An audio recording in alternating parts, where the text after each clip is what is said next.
What's up mga idol? Panibagong araw, panibagong tutorial na naman po tayo ngayon. So pag-uusapan natin ngayon kung paano magpalit ng GCash account sa ating mga online games or scatter. So napakadali lang gawin yan mga idol, sundan nyo lang yung gagawin natin.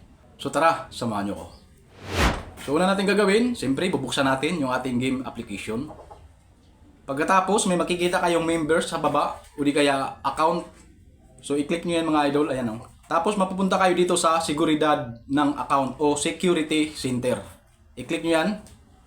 Tapos dito, i-click nyo yung i-link ang e-wallet. At pagkatapos may makikita kayong plus sign. I-click nyo yan. Tapos dito, uri ng e-wallet, GCash. Pakilagay ang tunay na pangalan. So ilagay nyo lang yung pangalan ng inyong GCash account. So ilagay lang natin. Pagkatapos, mangyaring punan ang account number. So ilagay nyo lang yung inyong GCash account number. So, bali 11 digit. Pagkatapos, ilagay nyo ang inyong password sa transaction o transaction password. So, huwag nyo pong kalimutan yan mga idol kasi kailangan po yan kapag nagwi-withdraw kayo. Tapos, confirm. Tapos, ipasa. Ayan na mga idol, pangalan ng bank account. Tapos, click nyo yung OK.